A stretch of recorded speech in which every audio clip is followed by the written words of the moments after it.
Assalamualaikum warahmatullahi wabarakatuh. Pada kesempatan kali ini, saya akan menjelaskan tentang etika profesi seorang akuntan.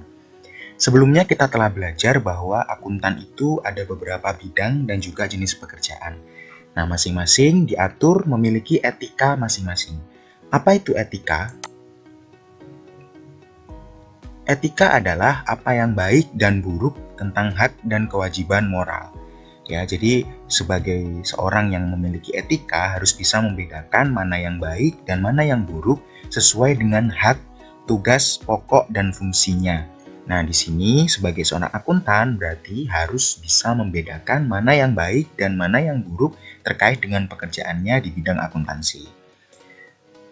Nah, etika di bidang akuntansi sangat penting sebagai aturan bagi para akuntan untuk menjalankan tugas dengan sebaik-baiknya. Jadi, agar akuntan itu bisa menjadi profesional, maka perlu untuk diterapkan etika profesi ini dalam dunia kerja saat mereka bekerja. Apa saja etika profesi itu? Yang pertama adalah integritas. Integritas itu maksudnya bersikap lugas dan jujur, berterus terang, dan mengatakan yang sebenarnya. Jadi sebagai seorang akuntan tidak boleh melakukan kecurangan. Misalnya laporan keuangan mengalami kerugian, maka ya harus disajikan apa adanya, tidak boleh dirubah dari rugi menjadi untung. Ya, jadi harus benar-benar sesuai dengan keadaan real, jadi harus bersikap jujur dalam bekerja. Yang kedua adalah objektivitas, menghindari bias, benturan kepentingan, atau pengaruh yang tidak semestinya dari pihak lain.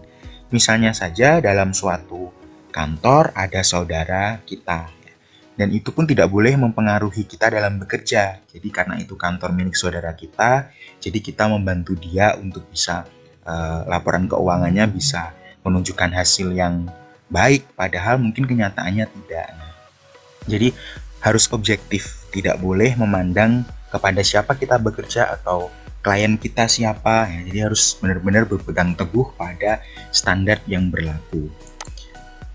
Yang ketiga adalah kompetensi dan kehati-hatian profesional. Maksudnya yang pertama mempertahankan dan mengembangkan pengetahuan dan keahlian profesional. Ini dilakukan dengan cara mengikuti pelatihan karena standar akuntansi itu tiap tahun bisa saja berubah. Jadi kita harus update, kita harus mengupgrade kemampuan kita sehingga perlu mengikuti pelatihan yang terkait dengan profesi kita. Jadi pengetahuan dan kompetensi kita bisa bertambah. Yang kedua, bertindak sungguh-sungguh dan sesuai dengan standar akuntansi. Nah, segalanya itu sudah diatur di standar akuntansi. Kalau di Indonesia itu ada SAK ya, standar akuntansi keuangan. Jadi kita harus benar-benar hati-hati dalam melakukan pembuatan laporan keuangan, harus sesuai dengan standar yang berlaku ya, dan juga menghindari adanya kecurangan. Kemudian yang keempat adalah kerahasiaan. Menjaga kerahasiaan informasi yang diperoleh, kecuali jika diizinkan oleh hukum dan diperkenankan oleh klien atau organisasi tempat kerja. Nah, di sini maksudnya adalah ketika kita bekerja di suatu perusahaan, kita harus benar-benar menjaga informasi dari perusahaan tersebut supaya tidak bocor ke tangan orang lain. Begitupun misalnya ketika kita sudah tidak bekerja di tempat itu, maka kita harus tetap menjaga kerahasiaan dari tempat tersebut.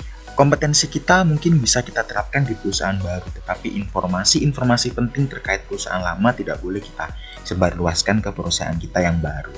Ya, jadi itu maksud dari kerahasiaan ya. Kecuali kalau memang dibutuhkan, mungkin ada penyidikan hukum dan kita diwajibkan untuk memberikan keterangan, maka mungkin kerahasiaan itu bisa kita ungkapkan dan juga diperkenankan oleh klien atau organisasi tempat kita bekerja itu. Berikutnya yang kelima adalah perilaku profesional. Sebagai seorang akuntan harus mematuhi peraturan perundang-undangan yang berlaku. Tidak boleh terlibat dalam suatu aktivitas yang merusak reputasi baik profesi. Ya, jadi ketika kita menjadi seorang akuntan, kita harus profesional. Misalnya kita bekerja di kantor akuntan publik.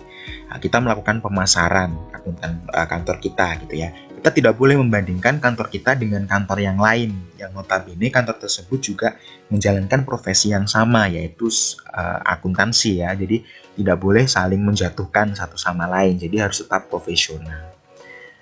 Jadi itu tadi kelima dari etika profesi di akuntansi ya, ada integritas, ada objektivitas, ada kehati-hatian, kemudian ada kerahasiaan, dan juga ada sikap profesional. Semoga kalau kita nanti menjadi seorang akuntan, kita bisa memanfaatkan, kita bisa menerapkan etika profesi tersebut dengan baik, sehingga kita bisa menjadi akuntan yang profesional.